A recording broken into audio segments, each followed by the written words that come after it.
लैंगिक जनन में जो मुख्य रूप से शुक्राणु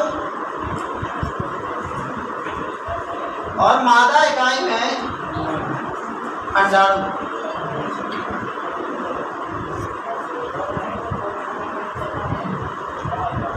तो इसमें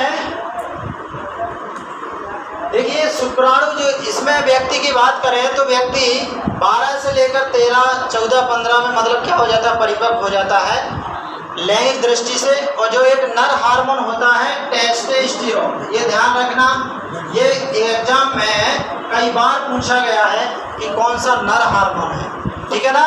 तो नर हार्मोन क्या है, ये है टेस्टोस्टेरोन, ठीक है ना। और मादा हार्मोन एस्ट्रोजन, प्रोजेस्टेरोन वगैरह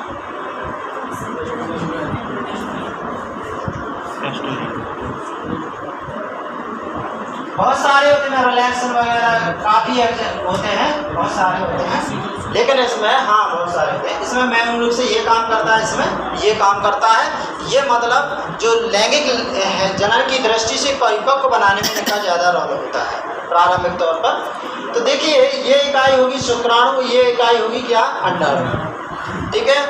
तो अब जब शुक्राणु, आप देखिए अंडाणु की बात करें तो अपन इसमें मादा में जो अंडाणु है, निर्माण की जो प्रक्रिया है शुरुआत से मतलब अंडाशय में होती है, तो उस समय क्या होते हैं, अपरिपक्व अवस्था में होता है। और प्रत्येक माह में एक, देखिए क्या होता है, हमारा स्ट्रक्चर हम बनाए तो यहाँ पर ये गर्भाशय है और यहाँ पर देखिए ये अंडाशय है, यहाँ पर समझ रहे हैं, यहाँ तो यहाँ से मतलब एक माह में यहाँ ये वाला परिपक्व होगा और ये यहाँ से यहाँ फैलोपियन ट्यूब में आएगा। कहाँ पर आएगा, फैलोपियन ट्यूब में। एक क्वेश्चन आता रहता है हमेशा, ज़्यादा रिवाइज होता है कि मनुष्य में निषेचन की प्रक्रिया कहाँ होती है, ठीक है ना। तो फैलोपियन ट्यूब में होती है। ये आप लोग विशेष रूप से ध्यान रखना कि जो निषेचन की प्रक्रिया है वो फैलोपियन ट्यूब में होती है। अब देखिए क्या होता है इनमें, देखिए एक ऋतुस्राव की घटना होती है मादाओं में, तो ये 1 से 28 दिन का प्रोसेस होता है पूरा। कितने दिन का होता है, 1 से 28 दिन का प्रोसेस होता है। तो प्रारंभिक 4 से 5 दिन में क्या होता है, रक्तस्राव होता है और एंडोमेट्रियम झिल्ली टूटती है और उसके साथ ये अंडाणु बाहर आ जाता है। मतलब ये कि अभी निषेचन नहीं हुआ है, समझ रहे ना। अब शुरुआत से प्रक्रिया से देखते हैं तो अब 1 से 8वें दिन तक क्या होता है, इसमें 1 से 8वें तक इनका क्या होता है, परिपक्व अवस्था में ये आते हैं। किस में आते हैं, परिपक्व अवस्था में होते हैं, मतलब अंडाशय में इनका विकास हो जाता है। फिर क्या होता है, फिर 15वें से लेकर से 18वें दिन तक क्या होता है, अंडोत्सर्ग होता है। इसका मतलब ये होता है कि ये अपने अंडाशय से बाहर आते हैं, समझ रहे। तो फिर क्या होता है, 15 से 18वें दिन, इतने दिन में अगर निषेचन हो जाता है तो ही क्या, इतने दिन में अगर मतलब शुक्राणु अंडाणु से मिलता है तो ही निषेचन संभव है। इसके पहले 15 दिन से 1 दिन में कोई मतलब संभव नहीं है। क्यों नहीं है, क्योंकि उतने समय तक जो अंडाणु होता है फैलोपियन ट्यूब में नहीं होता, मतलब अपरिपक्व अवस्था में नहीं होता है। वो फिर 15 से 18वें दिन के बाद फिर वो बास्ट हो जाता है, मतलब उसकी एंडोमेट्रियम टूट जाती है और वो बाहर आ जाता है। अगर 15 से 18वें दिन अगर आपका निषेचन होता है तो फिर ये अंडाणु बाहर नहीं आएगा बल्कि सीधा गर्भाशय में चला जाएगा। कहाँ चला जाएगा, सीधा गर्भाशय में चला जाएगा। और अगर निषेचन नहीं होता है तो अंडाणु बाहर आ जाएगा, समझ रहे। तो मनुष्य में 1 महीने में जो निषेचन के लिए 6 से 7 दिन ही होते हैं और इतने में अगर निषेचन हो सकता है, शुक्राणु का अंडाणु से अगर निषेचन होता है तो ही मतलब गर्भधारण हो सकता है। तो ये चीज़ें मतलब क्या है, इसमें एक चीज़ ध्यान रखना, फैलोपियन ट्यूब का ये चीज़ ध्यान रखना, ठीक है। अब देखिए एक होता है मध्य चक्र और एक ये बताई दिया है, ये रज चक्र भी होता है। ये मध्य चक्र और एक रज चक्र। तो देखिए रज चक्र का तो देख लिया कि मनुष्य बंदरों में एक पाई जाने वाली प्रक्रिया है जिसमें क्या होता है कि अंडाणु एक निश्चित समय में अंडोत्सर्ग होता है इसमें, और निषेचन मतलब वर्ष के किसी भी महीने में संभव हो सकता है। लेकिन जो रज चक्र जो मध चक्र होता है ये पाया जाता है जैसे जानवरों में, जैसे गाय भैंसों में। मतलब कहने का ये है कि ये वर्ष के किसी भी महीने में, मतलब हर महीने में गर्भ धारण नहीं कर सकती है।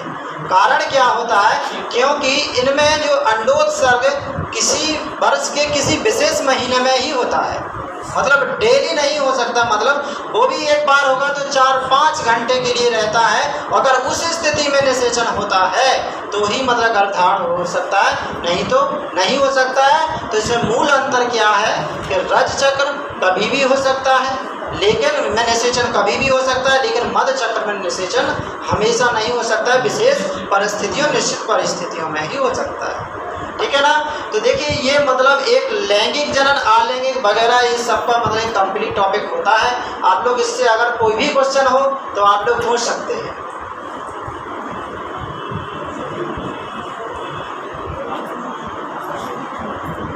बोलो। Father of reproduction. हाँ, मतलब आपको इसका पिता पूछना है। तो देखिए ये चीज़ें हमने आपसे बोला था ना कि आप कोई डेट, कोई ये चीज़ें समझ रहे ना, ये चीज़ें हम थोड़े, जैसे मान लीजिए आपने पूछा कि सर इसका कौन है, समझ रहे, तो वो चीज़ें हम लोग मतलब करके नहीं आते, समझ रहे ना। हम मतलब बेसिक के लिए आते हैं, समझ रहे ना। अब जैसे आप कोई चीज़ पूछ लेगा सर ये किस सन में हुआ था, इतिहास थोड़े पढ़ रहे हैं, समझ रहे ना, वो चीज़ें मैटर नहीं करती हैं, समझ रहे ना आप। मतलब इनमें कोई चीज़ कैसे मतलब आई है, कोई चीज़ कैसे हुई है, वो चीज़ हमारा जानना जरूरी होता है। अब जैसे मान लीजिए आप कोई उसी का भी पूछ लें कि मतलब सर ये वो कब की हो, किस सन में की, तो वो चीज़ें उतने ध्यान थोड़े रखते हैं पर कि कब हुई क्या नहीं। देखिए यही चीज़ होता है कि ये चीज़ अगर आपको समझ में आ रही है तो वो चीज़ें आप पढ़ के खुद से कर सकते हैं, और वो आप खुद से याद की जाती हैं वो चीज़ें, समझ रहे ना। ये चीज़ें होती हैं इसमें। और बताइए कोई क्वेश्चन करिए, बेसिक क्वेश्चन करिए आप लोग।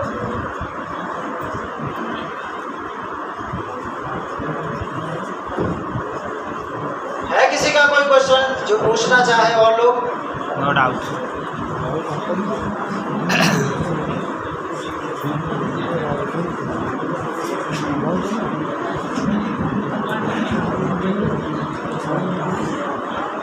अब देखिए इसी में, इससे काफ़ी साइंस में ये टॉपिक काफ़ी महत्वपूर्ण होता है, इससे काफ़ी क्वेश्चन आते रहते हैं।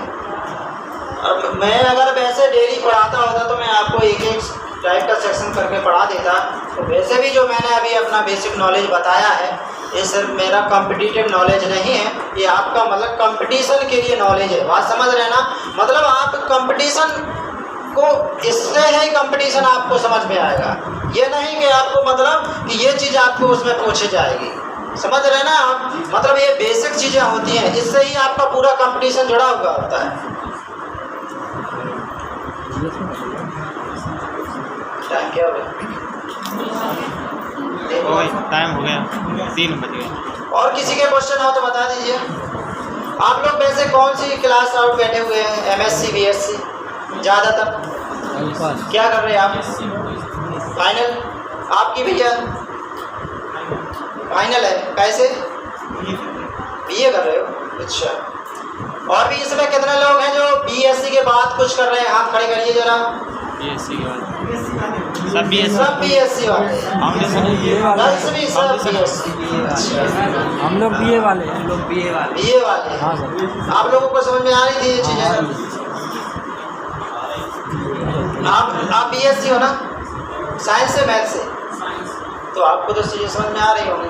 देखिए आर्ट वाले ऐसे नहीं हो कि आर्ट वाले कमज़ोर हों। देखिए आर्ट वालों की भी पकड़ मजबूत होती है, ऐसा नहीं है। कुछ लोग साइंस से करने के बाद फिर आर्ट से करने लगते हैं, तो ऐसा नहीं है। हाँ, तो वही चीज़ें तो ऐसा नहीं है। तो देखो कुछ नहीं होता, आप तो बेसिक किया करो, तो बेसिक के बाद फिर घर पे पढ़ो तो वो चीज़ें ज़्यादा हो जाती हैं। क्यों आप क्या पूछ रहे थे? वो उसका जैसे भ्रूणकी का तो जनक बॉर्न वेयर है, समझ रहे ना। बॉर्न वेयर ने खोजा हुआ है, भ्रूणकी के जनक है? अच्छा, रिप्रोडक्शन का वही तो अभी ऐसा कोई नहीं है, वही तो नहीं है, वही तो एग्जैक्ट नहीं है ऐसा जाएगा प्रजनन का जैसे आनुवांशिकी का है मेंडल है, जैसे आनुवांशिकी का है मेंडल है टोटल। हाँ तो ये चीज़ें मतलब क्या रहता ना कि कोई चीज़ कर रहता अलग अलग रहता कि किसी में ये रहता कि आपका आधुनिक का है, फिर ये मॉडर्न की कौन प्राचीन उसके जनक, जैसे टी.एच. मॉर्गन है उनको आधुनिक आनुवंशिकी का जनक बोलते हैं, ये अपना ये है इनको ये बोलते हैं, फिर कोई भारतीय में आ जाते हैं कि भारतीय उसका जनक कौन होता है। तो काफ़ी चीज़ें होती हैं ऐसे, समझ रहे हैं। तो आप लोगों की तो बेसिक पर मजबूत पकड़ होना चाहिए। अब मैं तो देखिए अगर आपको पढ़ाता तो मुश्किल से 1 महीने में आपका पूरा 100% पूरा जितना भी आपका साइंस होता है केमिस्ट्री फिजिक्स बायोलॉजी पूरा 1 महीने से आगे नहीं लगता। 1 महीने से ये तो मैं बस ऐसे ही पढ़ा दिया है, कोई कोर्स से अब जैसे पढ़ाना हो कोई चीज़ तो उस पर अपन थोड़ा वो करके देखते कि कौन कौन टॉपिक पढ़ाना, क्या क्या सिलेबस में है, वो चीज़ें ज़्यादा मैटर करती हैं। ये तो बस मैंने ऐसे ही बेसिक